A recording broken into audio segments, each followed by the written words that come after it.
নির্যাতিত মানুষকে আশ্রয় দিলেন করিমগঞ্জ জেলার বিশিষ্ট সমাজসেবী ব্যবসায়ী শাহাবুল ইসলাম পারুল চৌধুরী। পাথারকান্দির কটামণি এবং ছলামতরুণা অঞ্চলের সরকারি উচ্ছতে ঘরবাড়ি হারানো ৪৫টি অসহায় পরিবারকে পুনর্বাসনের ব্যবস্থা করে দিলেন গ্রিন ইন্ডিয়া ফাউন্ডেশনের প্রতিষ্ঠাতা সভাপতি বিশিষ্ট সমাজসেবী শাহাবুল ইসলাম চৌধুরী ওরফে পারুল চৌধুরী। উত্তর করিমগঞ্জের বটরশি এলাকার আদাকান্দিতে ২৫ বিঘা জমি ক্রয় করে উচ্ছেদিত উদ্বাস্তু ৪৫টি পরিবারকে ঘর বাড়ি বানিয়ে পুনর্বাসনের ব্যবস্থা করে দিলেন তিনি। সঙ্গে একটি ধর্মীয় উপাসনালয় অর্থাৎ মসজিদ ও একটি কবরস্থান নির্মাণ করছেন পারুল। ২২ জানুয়ারি সোমবার এআইইউডিএফ সুপ্রিমো সাংসদ মাওলানা বদরউদ্দিন আজমল সহ বিশিষ্ট জনদের হাত ধরে এক জাঁকজমকপূর্ণ অনুষ্ঠানের মধ্য দিয়ে এই মসজিদ এবং কবরস্থানের দেওয়ালের শিলান্যাস করা হয়। আমার মাইয়াই নকল আইসল, আমার বাবা নকল আইসল, সকাল 11টার থাকি গেল বাদ।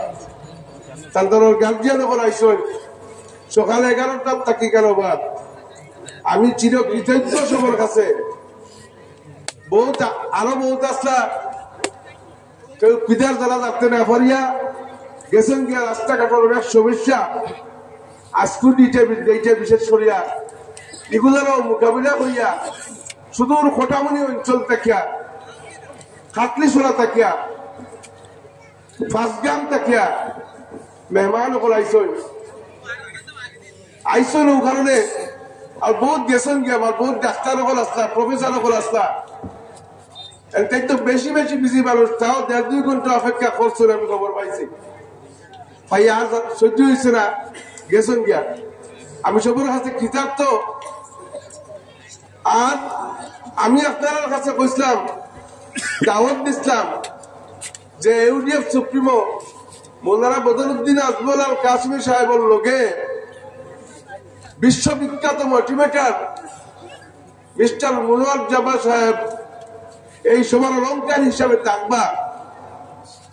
আমি অত্যন্ত দুঃখিত।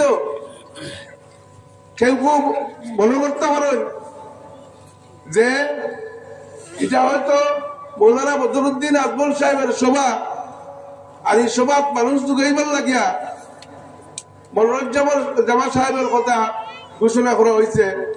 বাইগন আল্লাহর কসম, কেউ যদি এরা কোনো অপপ্রচার করে, আমি পরবর্তীকালের কসম খাইয়া কইলাম এরা কোনো উদ্দেশ্য নাই। আমি আমার অ্যাঙ্কর কাজল সাহেব হইয়ার মিস্টার মনোয়ার জামা সাহেব বিশেষ এক অসুবিধার কারণে আইতে পারছেন না। তাই কেন আমার লাগি খুব ব্যাকুল আসলা। আমার ছাত্রছাত্রী ভাই হকলরে, বই হকলরে, মাই হকলরে, বাবা হকলরে মোটিভেট করার লাগি কেন আইতা খুব উদ্গ্রীব আসলা। বিশেষ এক অসুবিধার কারণে তাই আইতে পারছেন না। এবং এটা হোয়াটসঅ্যাপ মেসেজ দিয়া আপনার উদ্দেশ্যে হোয়াটসঅ্যাপ মেসেজ দিছেন, দিয়া জানাইয়া দিছেন। হোয়াটসঅ্যাপ মেসেজটা আমি তারে কইয়ার কাজল সাহেব কইয়ার এটা উড়াইতে আপনারা যাতে প্রেরণামূলক কিছু কথা উড়াইতে পারি। আর তার কথা শুনলে আবেগ আয়, অনুভূতি আয়। বাস্তব জীবনে এটার কাজে লাগাই মানুষ বহুত কাজে লাগায়, যারা শিয়ান তারা কাজে লাগায়, আরো কাজে লাগানি কিন্তু তারা দাওয়াত করেছে। যাই হোক, আমার মাই হল, বাবাও হল, আমি আপনারা সবাই জানেন গরিব ঘরের ছেলে। তাছাড়া আমার গাঁর মানুষ ছিল বেশিরভাগ হলো বেশ করে বড় করে লম্বা লম্বা যদি মাতি তাইলে ছুটিয়ে যাইতে পারতাম না। গতিকে যেখানে বাস্তব কাল কইয়া আমরা বংশানুগত ভাবে গরিব নাই। নানি ওলা নানি এককালে জমিদারিও আছেন, ৫১-৬১ জমিদারি গেছে, বাদে সারা গরিব হয়ে গেলা, নেচতে নাবুদ হয়ে গেল। আমার মা, আমার বাবা, আমরা বাইন তোরা ফলাইবার লাগে, বইনাইন তোরা ফলাইবার লাগে, ইকনে তোরা হইয়া যদি খেয়াল করো মোটিভেশন পাইবে এটার মধ্যে। আমার জীবনের বাস্তব অভিজ্ঞতা, মা কি জিনিস, বাবা কি জিনিস। আর মা বাবা যদি আপনার ফিস লাগি যায় আপনার কই পর্যন্ত ফসাইতে পারবা, এটা আল্লাহ পাক পরবর্তীকালে ছাড়া বলতে পারছো না। তো আমি এক গরিবের সন্তান, আমি 3 ইয়ার্স থাকতে আমার বাবা মারা গেছে। আমি আমার বাড়ির তোরা তো বড় হয়েছি, বাড়িতে পড়াইছেন শোনাইছেন, আর মার এক চিন্তাও আছে আমার লইয়া যে আমি কতকাল পড়বো কতকাল না। যাই হোক আর মার চেষ্টায় আমি এনে পড়ছি, ল পড়ছি। তো একমাত্র দোয়াও আছিল এই সময় যে আমার হুরু বাবু, আমি সরাতেই হুরু আসলাম, ওগু কোনো কামও লাগতো। তো মা কিছু বাড়ির মূর্তা, আমরা মূর্তা চিনি না হিসেবে আইসাইল মূর্তাইটা উঠি যা সুপারি তো চিনি আরো বাড়িতে আপনার বড় বাড়ি আছিল, মূর্তা সুপারি কিতা কিছু বেচিয়া কিছু পয়সা জমাইছেন হুরু ফুয়াল লাগিয়া। কত জানেননি? 2700 টাকা তার দাম ধরে গেছে দিছ। আর দাম দিয়ে ও টেকাও গুণ যখন আমি আমার মারে খুব প্রেশার করলাম, মা আমি কারবার করতাম, খুব প্রেশার করলাম, তাই না মানে 9700 টাকা তার দাম ধরে গেছে দোয়া আছিল। কইছেন ওগুলো আমার দিবার লাগি, দাম দিয়ে ওগুন তোরে রাউন্ড ফিকার করিয়া 10,000 পুরাইয়া আমার দিছ। ও আমার জীবনের পুঁজি। আর ওটাই দিয়ে আমি চামড়ার ব্যবসা আরম্ভ করছিলাম। মাই বল বাবা বল তোরা খেয়াল দিয়া উঠবা 10,000 টাকা লইয়া। তো ও চামড়ার ব্যবসা আরম্ভ করতে হইলে গুদাম খান বানাইলাম। আর গুদামও গুলো কি গুদামে চাকু চুকু ওটা লোয়ায় চামড়া সাফ করে রাত্রে আমার সরম করেন না, দেখছেন নি? সরম কোনোদিন কাজের উপরে করবা না। চামড়া চড়াইবার আত্মীয়তা লোয়ায় গোল বানানি প্রায় 5,000 শেষ। আমি চামড়া লইতাম নিয়ে বাকি 5,000 টাকা দিয়া। ওরা চললো খোদারদুল ফিরিস্তায় বাজায়, কিছু মানুষের হুল্লা ওর বাড়ি হয়ে যাবো বাড়িতে। তো অমুক দারোগার ভাই, অমুক ওসির ভাই চামড়ার কারবার লাগছে। এই চামড়ার কারবারটা বড় নিম্নমানের আছে হিসেব করলে কি এখনো। তো যারা চামড়া ব্যবসায়ী তার মনে একটা প্রায় যাইল আর কি, যে আপনার মাঝে তো কিছু শিক্ষিত মানুষ আমরা বাজে একটা কারবার লাগি গেছে। তো আমার কিছু মানুষে ডাইরেক্ট যোগাযোগ করেন যে আমার চামড়া দিতা। ও আমি বললাম আচ্ছা আমি লই রাখবো। আমার বাড়িতে আইসো বড় এক ব্যবসায়ী, আমার লাগি বহুত বড় আর কি, জনগণের থেকে বেটার লাগিয়া তাই বহুত বড় ব্যবসায়ী। তাইয়া গুলা তাই আমার ছাগলের চামড়া, বৈশের চামড়া ইত্যাদি ইত্যাদি মেলার চামড়া কতখান আছে এটা আমার কইলা হিসাব দিলা। আমি যে হিসাব দেখলাম তার কাছে 2.5-3 লাখ টাকার চামড়া, আর আমি বেটাও 10,000 টাকা। তো গুদাম কার বানাইছি এর থেকে। তো আমি বললাম আজকে আমার কাছে পয়সা নাই, আপনি যে অত টাকার চামড়া ফাটার সময় আছেন অত টাকার চামড়া লইয়া আমার কাছে পয়সা নাই, পয়সা আমার দিতে পারতাম না এখন। কইলে আমি কইছি নি আপনার পয়সা দিবার লাগে, আপনি ওগুলো দিবার রেট খুব কত। ও আমি গুয়াহাটিতে একজন জিজ্ঞাসলাম এটা কত বিকে, ইয়া কত করে বেচতে পারবো, তাই না রেট কইসলাম। ও রেটের মধ্যে 10-15 টাকা রাখিয়া আমি তাকে কইছি ও রেট মানে পাড়া পুরা ধরিয়া ও তাইলে মানে ও রেট দিছ রেট দিছি। আর তাই কইছিল অমুক বলে আমি লইয়া আইব, ফ্লাড আছিল আমার গুদামের সামনে নৌকা আইতো। ও ভদ্রলোকে কালীগঞ্জের আব্দুল মুসলিম নাম, ও ভদ্রলোকে নৌকা করিয়া 2.5-3 লাখ টাকার চামড়া লইয়াইছিল। আমি লাগছি তাই কিন্তু বান্ডুল বান্ধে কিরা রগ্নি মাল কোনটা, ডাবল মাল কোনটা, কোনটা কম ডাবল এটা তাই বুঝে দিয়া গেছে। আমি মালজন তাই কাস্টমার তাই উল্টা মানে বুঝে দিয়া করে সমঝে দিয়া নৌকার মালটা আমার কাছে নিছিল না। কই কিতা লাগিয়ে আসল আমি খাইয়া তোরা বাদে কই মুখ খেয়াল করুক না। ও দিলাম আলিগুন এর ফলে এই পরিমাণ গল্প আরম্ভ করছে। চামড়ার ব্যবসা যারা করে নিজে আসেন আমার কাছে চামড়ার ব্যবসায়ী আসেন, গরু আসেন। চামড়ার ব্যবসা যারা করে তারা ছাগল যে বাজারও যায় এক বাজারও বইয়ের বেচা কিনা করে, আড্ডা মারে, চা শুকায়।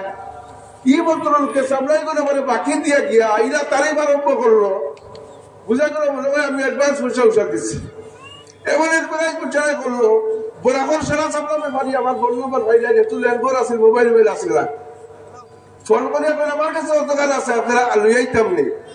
আমি আর না বলবো যে কই তো আগে পয়সা নাই, যাচ্ছিয়া দেওয়া আরম্ভ করলাম। 22 লক্ষ টাকার মাল আমার স্টকে জমে গেল। ও মাল লইয়া আমি গুয়াহাটির রওনা দিলাম। গুয়াহাটির যে আলোত হইয়া গেছে ই আলোত 10 টাকা কমিশন আলোকদাদের দেওয়া, বাকি আমি আমার দামদার ঘুরাইয়া ব্যস্ত মনে হইল সিস্টেম। সেখানে গিয়া দেখি এক হিন্দু রাজপুত ভদ্রলোক আলোকদারের দাঁড়িয়ে বাদ সত্যিকা বললা। আমি যার লোকে আমার লোকে বন্ধু একটা তাদের কলিগ তাদের গেছি, আমরা গল্প করিয়া তাই ছাড়া কথা শুনিয়া আমারে ফয়লা আমি আইছি হিন্দিভাষী মানুষ, তাই লেজার ব্যবসায়ী, চামড়া ব্যবসায়ী, বড় বাফর ব্যবসায়ী। সারা মাঠ শুনিয়া কি জানি তার, আমি তখন বাচ্চা ছেলে স্টুডেন্ট জাস্ট, তখন মনে করে আমার LLB ক্লিয়ার হয়েছে না, এদিকে ফোনলামও আর এদিকে ব্যবসার দামটা করলাম। তো কিতা তার মায়া আইছে, তাই বললাম কিতা দামে কিনছি, আমার জিকাইলা। আমি বললাম স্যার 250 টাকা করে, কেন এভারেজ পোস্ট গিনতি মানে লেন গন্তি 250 টাকা করে পড়ছে। তাই দুর্গাত খাওয়া মানে বললে আমি কইতাম না আলোকদার এই কথা, আমি কইতাম না কিতা লাগে, আমার মাল আমি মাল বেচবো। ও তাহলে জিকাইলাম কিতা করতাম, তাই তো জিকাইবা বলে না আপনি করতে নিচ্ছ, তাহলে কেন করতে হয়, আপনি আপনার পার্টি খুঁজো, মাথা করো। ও আমাদের Starline hotel Guwahati, Starline hotel আপনারা ছিলেন নিশ্চয়, পল্টন বাজার, 3টা রুম নম্বর দিচ্ছেন, দিয়া তো অমুক ও 3 রুম নম্বর রুমের মানুষের লোকে মাদ্রাস থেকে এসেছেন, তার লোকে যোগাযোগ করেন। সুতরাং লম্বাই যান, কিন্তু মনে মোটিভেশন গতকাল পাইবা, মা বাপ কি জিনিস। ও গেলাম, তার তখন আমি আগুয়ে লাগান তারা তো ধরেছি, ধরিয়ে কইছি যে आप चलिए मेरा साथ, मैं आपका बिना नहीं जाऊंगा। ताई तो बोल नहीं, राजू ने अगर राजू ने सिर्फ चला नाम आलोकदार से, अगर राजू को पता हो गया तो मेरा रिश्ता जिंदगी भर के लिए खत्म हो जाएगा। फिर भी मैं उसका हाथ नहीं छोड़ रहा था, हाथ पकड़ ही रहा हूँ। मैं बच्चा हूँ, इसको माया आ गया है, दर्द आ गया है, वो एग्री हो गया मेरे साथ जाने को। तो সেসব কিন্তু ঠিক আছে, সামনে রেল ক্রসিং আছে, মাসকুয়া জায়গার নাম, এদেরকে 4 রাত দিতে হবে, 4 রাত দিছি এবং তার লইয়া আমি হোটেলে গেছি। যাওয়ার পরে গোটা মাছ খোঁজা লম্বা হয়ে যাব গিয়া, গোটা মাছ খোঁজা 3 বছর পাইছিল লোকে, যে মাল আমি 250 টাকা পাইলে আমার লাভ থাকে, ও মাছ 650 টাকা করে এবার বেশি আছে। ও 650 টাকা করে পাইয়া আমার যে পুঁজি রাই আছে 10 লাখ টাকার বেতার আতো প্রায় 20-25 লাখ টাকার পুঁজি হয়ে গেল গিয়া। ও ভদ্রলোকে আমার ড্রাফট বানাইয়া দিছে, তখন ইরা ব্যাংকিং সিস্টেম আসেন না, ড্রাফটটা পর্যন্ত আমার বানাইবার সাহস নাই। হতো দেখা নগদ লইয়া আমি ব্যাংকে যাইতাম, এটা কোনো সাহস নাই। ও রাজপুত হিন্দু ভদ্রলোক, তাই আমার ড্রাফটাই না বানাইয়া দিচ্ছেন 50% ফসল হয়ে দিয়া। আমি দেখলাম 50% পাইল তো আমি লাভ, 50% ফসল দিয়েছেন আর 7 দিনের সময় দিচ্ছেন বাকি 50% দিতা। ওই ঘটনা অন্তিম করলি আর জায়গা পাই কর 50% টাকা লই আমি বাড়িতে এসেছি। আইয়া দেখি আর আমার মা ফুটতে পারো আর কি, আমি টেলিফোনে একটার পর একটা করে আর মা আজকে ওটা হয়েছে, মা আজকে ওটা হয়েছে। আমার মা 3 রাত আল্লাহর কাছে কোরআন আসেন, ও আল্লাহ ওই গাড়ি বেরিয়ে পুরা 10,000-9,700 টাকা, যে তারা 10,000 টাকা বাড়াইয়া দিচ্ছেন। ও 10,000 টাকা ফাইন বয়স্ক মানুষ মনে করলাম 4 টাকা, আমিও তখন 10,000 টাকা ভাইয়া মনে করছি 4 টাকা, এর আগে টাকা দেখছি না ভাই। তো দিন যাই আল্লাহর কাছে হইতে আছেন, আল্লাহ আমি রাড়ি বেটির পুরো তার কাছে সঙ্গে দিছি। আমি পাইছি আমার মা সন্ধ্যার সময় করে হয়েছে, আমার মা আমার বাড়ির ফুটকির ভালো গাঁটু আটটা পাই। এখন যখন সালাতা কাকতালির লেখা লই গেল নি, আমার মানুষের সামলাই গুলা নিয়ে দিলা, আলা পয়সা গেল কাকতালি নেই। আমি গিয়া গুয়াহাটির গিয়া এক রাজপুত হিন্দু ভদ্রলোকের সাহায্য পাইলাম, এটাও কাকতালি নেই। যদি হিন্দু ভদ্রলোককে আমি না পাইতাম তাইলে আমি তো 250 টাকা দিয়াইতাম, মাত্র 10 টাকা কিছু লাভ করতাম। আমার তো ফয়লা যাত্রা তো ফুঞ্জি হয়ে গেল, এই ফুঞ্জিটা খেতে পাইছে আমার মায়। আমার মায় আল্লাহর কাছ থেকে সেন্ট্রাল করে নিয়েছেন, আর এদিন থেকে আমি ফুঞ্জিয়ালা হয়ে গেছি। আর পরেও আমি এখন বাইক কিনছি, বাইক কিনিয়া যে ভাই বন্ধু হলে আমার যাচ্ছিয়া বাকি মাল দিসলা, সেনার বাড়িতে গেছি, বাইক চালাই চালাইয়া বাড়িতে নিয়ে পয়সা দিছি। পয়সা দেওয়ার কারণে আমার গুরু রয়ে গেল মার্কেটও, আমার কেউ পয়সা করে না, আমার মাল দিতে আর বাজার কোনোদিন কেউ পয়সা করছে না। এরা বেশ 8-10 বছর আমি চামড়ার ব্যবসা করছি। এরপরে একটার পর একটা ব্যবসা গেছি, ব্যবসা বাড়াইছি। আমি আমার মা বাবা যতদিন জিন্দা আসলা আমি কোনো ক্ষেত্রে আসছি না। আপনারা জানেন কলেজ স্কুলও কত মায়ের ফিট আমার লোকে হয়েছে, আমি আমার কারণে কোনোদিনও মায়ের করছি না, আমার লোকে মায়ের সূত্রপাতও কোনোদিন হয়েছে না। এরপরেও ওই মায়ের 3-4 করতে লাগছে। কোনোদিন ওই মায়ের খাইয়ে আইছি না, আমার মা চিন্তা থাকতে আমার মায়া খুঁজে দিতা। আমার একটা অভ্যাস, আমার পারিবারিক ভাবে প্রত্যেক সদস্যের অভ্যাস, আমার নাতিনো সাহেব এখনো যারা হয়েছে, আমার বাঁচি যায় তারার অভ্যাস, আমার উল্কান্তর অভ্যাস, আমার মারে আমারে খুঁজে যাই নকল। আর আমি আমার মারে আর বাবারে খুঁজে যেতাম, মা যাইয়ার আমি কই যেতাম, মা কলেজও যাইয়ার, কই যেতাম মা বাজারও যাইয়ার, কই যেতাম মা হামো যাইয়ার। মা কিতা কইতা, যা বাবা আল্লাহর হাওলা ফি আমানিল্লাহ। এমন কোন দিন নাই যেদিন আমি ঘর থেকে বার হয়েছি আর মারে হইয়া গেছি না। যদি ফুসকরির ভালো গেছে কি বুলে বুলে, তাইলে বুড়িয়াই আমার মারে হইয়া গেছি, মাগো পাউরিল ইসলাম আমি যাইয়ার গিয়া বাবা আল্লাহর হাওলা। আমার মাইকান হইবা মিস নাই। যদি আপনারা তোমার দানোর আমি মা বাবা হলে হইয়ার, যদি অভ্যাস থাকে না ভাই হল বাবা হল, তাহলে আপনার মা বাবারে কইবা যে তুমি তাই যখন ঘর থেকে বাড়িয়ে যাও তোমার জানলে আল্লাহর হাওলা তোমার ফিয়া মানিল্লাহ হইয়া দিতা। আপনার লোকে ফিরিস্তায় ঘর দিবা, কোনোদিন পরাজয় হইতো নাই। পুরো রাস্তা সুন্দর ভাবে সুস্থ সবল ভাবে সাবলীল ভাবে মার কাছে ফিরিয়ে আইবে, বাবার কাছে ফিরিয়ে আইবাই। যদি মারি অভ্যাস থাকে না, তুমি যাই তোমার মারে কইবাই বাবারে কইবাই আমারে আল্লাহর হাওলা কইয়া দেখা, আমারে ফিয়া মানিল্লাহ কইয়া দেখা। আর তুমি যাচ্ছিয়া প্রত্যেক দিন তোমার মা বাবারে করতেই বাড়ি যেতে কইয়া যাইবাই। আমার মা হল আমার বাবা হল, জীবন বড় কঠিন না, নাইলে বড় সোজা।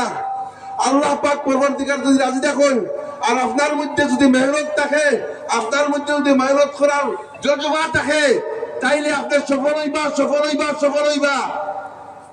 আল্লাহ পাক পরবর্তীকার কইন, আমি সেই জাতির সেই মানুষের ভাগ্যের পরিবর্তন করি না যত সময় পর্যন্ত সেই জাতি বা সেই মানুষ তার নিজের ভাগ্যের পরিবর্তন করতে সচেষ্ট হইতো নাই। ভাই হল, বাবা হল, মা হল, তুমি চেষ্টা করতে লাগবো। Captain APJ Abdul Kalam coin स्वप्न देखा सीखो। ये सपना भी कोई सपना है जो रात में नींद को दिखाई देता है। सपना वही होता है जो नींद चुरा लेता है, जो नींद चुरा लेता है वही सपना है। स्वप्न এটা যেটা বাস্তবায়ন করবার লাগি আপনার আমার ঘুম যাইব গিয়া, আপনার আমার ঘুম হইতো নাই, তাই স্মৃতি হয়ে যাইতো নাই। যদি তাইলে এটা স্বপ্ন বাস্তবে রূপ হইতো নাই। আমরা গোসল করি, গোসল করার পরে খাবার বদলাই নাই, কিন্তু গ্রামে ভিজা শরীর ইতিহাস বদলায়। গ্রামের শিক্ষা বাবা। আমার বড় স্বপ্ন আছিল, বড় শখ আছিল এইসব মোটিভেশনাল স্পিচ, ইন্টারন্যাশনাল মোটিভেটর। জানেন আজকে আমার স্বপ্ন আছিল আমার মাইয়ের আমার বাবা আপনাদের আসাম গেল।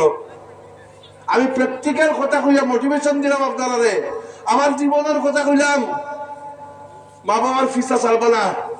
আমি আমার মারে গোপন লাগে কইয়ান না।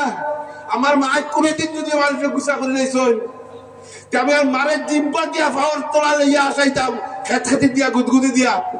যত সময় পর্যন্ত আসাইছি না তত সময় পর্যন্ত লোক চাচ্ছি না। যার লাগিয়েও এক চামড়া আমি পারি বেটা, আমার লাগিয়ে বহুত ছাত্র গেছি আমি। আজকে ইন্ডাস্ট্রি করার চিন্তা করি, আর আমার দ্বারা যদি আমার মাল দোয়া না থাকতো আমি মনে করি তাহলে আরাম করি আমি বুসি মালের দোকানদার হইলাম। মানে ও ধরনের লেভেল আমার আছিল। আজকে আমি বিশ্বাস, আমার ভরসা, আমার মা আমার সন্তুষ্ট আসলাম, আমার বাবা আমার সন্তুষ্ট আসলাম। ভাই হল, বাবা হল, মা বাবার সন্তুষ্ট রাখো। আল্লাহ পাকে কইছেন মা বাবার খাওয়া নিচে জান্নাত, দুনিয়ারও জান্নাত, আখিরাতেরও জান্নাত, তোমার মা আর তোমার বাবা।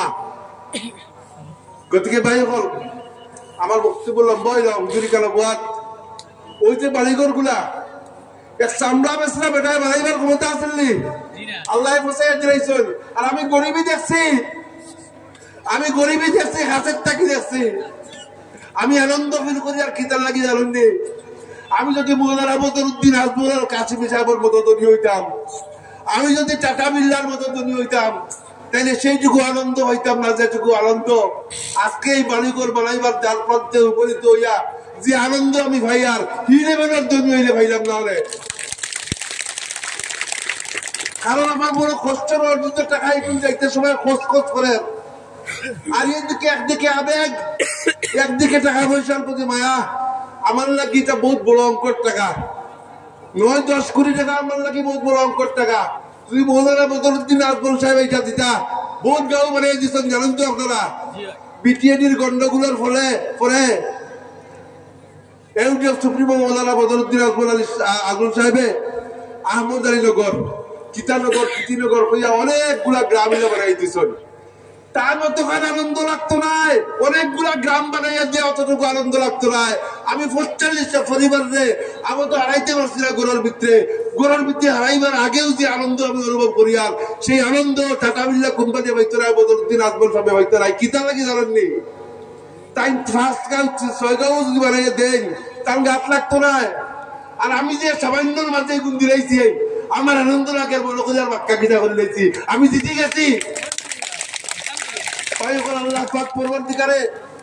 আপনারা সব এরকম মানসিকতা দান করো, দিদিবার তফিক দান করো। খোদার কসম 2021-2022 উচ্ছেদ হয়েছে। ইসির ওপেন আসেন না, ইসির 3-4 মাস থেকে ওপেন হয়েছে। ই খামের বহু তাক থেকে চলেন। আমি এর আগে আপনারা জানেন 12 পুঞ্জির জমি কিনছি। এই জমির মাঝে জামিলা থাকার কারণে জমির দাবি চালিয়ে দিচ্ছি। 10 লাখ টাকা এখানে মাইল যাইছে, আমি বায়না করলাম। দেখছি জায়গার কিছু জামেলা আছে, জামেলার থেকে ছুটাইয়া আনি আরেক জামেলা আলা জায়গা দিবার আমার নিয়ত নাই। আর আমি যে ওয়াদা করছি, এই ওয়াদা বাস্তবায়ন করার আমার লক্ষ্য নাই। আমার লক্ষ্য হইল কি এর সঠিকভাবে পুনর্বাসন দেওয়া। যদি শুধু ওয়াদা বাস্তবায়ন করে আমার খেয়াল হইতো, তাইলে কেন বাউন্ডারি ওয়াল দেখেন পুরা এলাকা বেরিয়া বাউন্ডারি ওয়াল বোরিং করিয়া করছি। আমি তো বাউন্ডারি ওয়াল করার ওয়াদা করছি না, আমি মাটি বনাই বালিঘর বনাই দিবার ওয়াদা করছি। গতিকে ওয়াদা পুরা নিয়ে আমার নিয়ত নাই। আমার নিয়ত হইল কি এর সঠিকভাবে পুনর্বাসন করা, যাতে ভবিষ্যতে এর সীমানা নির্ধারিত থাকে, যাতে ভবিষ্যতে এর মাটি যখন বড়াই 6 ফুট 7 ফুট মাটি বড়ানি লাগে, মাটি যখন বড়াই দইয়া অন্য জায়গায় যায় না। আর জায়গিতে এই গরিব মানুষে আবার মাটি বড়াইতে পারতো না। ভাই এখন আমি আমার হুজুরের কাছে আর্জি রাখিয়া, করজুরে আর্জি রাখিয়া, এখানে মৌলানা বদরুদ্দিন আজমল কাশিমি পৃথিবীর 5 জন প্রভাবশালী সংখ্যালঘু সম্প্রদায়ের মানুষের মধ্যে একজন অন্যতম নেতা, অন্যতম আলিম। আমি আর্জি সবার কাছে রাখিয়ার, আমি এখানে তবলিগ জমাতের 2 জন উচ্ছেদিত মানুষের লোকে 2 জন মানুষ আছেন যারা জমাত করে, টানটানে ইনস্ট্রাকশন দিছে, কইয়া দিছি 45 পরিবার নাই, আরো কিছু পরিবার ওয়েটিং গো আছেন। আগে এরা গুরুত্ব দিছিল না, তারাও দিব। শর্ত একটা হইল গিয়া 5 ওয়াক্ত নামাজ লাগবো। আমি সোশ্যাল মিডিয়ার মাধ্যমে করছি, বেনামাজি খোঁজ দেখা দিতাম নাই। 5 ওয়াক্ত নামাজ লাগবো এবং নামাজ পড়ার লাগি কেন তবলিগ জমাত 2 জন আছেন, শামসুল ভাই, আপনার ফখরুল ইসলাম ভাই আসেন, আর আরো জন খেয়ে আপনার তার নাম কিতা আছেন, ওই যে জমাত করেন কই আপনার আপনি হোক সবাস ও জমাতি ভাই টান 2 জনের দায়িত্ব দিছি। যারা ভাই এখানে আইছেন নিজেতেই কাম করলা, টান কইছেন আমরা বাড়িঘর আমরা বানাই। আমি কইছি হাজিরা 25 টাকা বাজিল, তোমাদের বাড়িঘর তুমি বানাইলে হাজিরা 25 টাকা বাজিল, অন্যটা কিয়া ও টান্দার বাড়িঘর টান বানাইতে। তবে একটা শর্ত হইল গিয়া টানের অ্যাডভান্স দিয়ে ভালোই গেছেন বাক্কা হয়ে পরিবার, আমার আরো বাড়িতে থাকলা আর খামানো করলা। শর্ত হইল গিয়া আপনারা নামাজ পড়া লাগবো। দেখবা যদি নামাজ পড়েন আপনার ভবিষ্যৎ প্রজন্ম আর উচ্ছেদিত, আপনারা উচ্ছেদিত হয়ে আইছেন, খাই যদি অন্য কেউ উচ্ছেদ হয় তাহলে আপনারা এই 45 পরিবারের মধ্যে ইলাক কিছু পরিবারের জন্ম হইতো যে এরা অন্যরা শেল্টার দিবার ক্ষমতা রাখতো, জাকাত দিবার ক্ষমতা রাখতো। আমি সবার কাছে আসি রাখি, আর আপনারা কই নেই 45 পরিবারের মাঝে আল্লাহ পাক পরবর্তীকালে জাকাত বিনওয়ালা বানাইতো, ডাক্তার বানাইতো, ইঞ্জিনিয়ার বানাইতো, পাক্কা নামাজি বানাইতো, মুফতি বানাইতো, মুহাদ্দিস বানাইতো, কুরআনে হাফিজ বানাইতো। আর আমি এতেই তোরা বাদ পাইতাম। হক্কার সবাই আল্লাহুম্মা আমিন। আসসালামু আলাইকুম।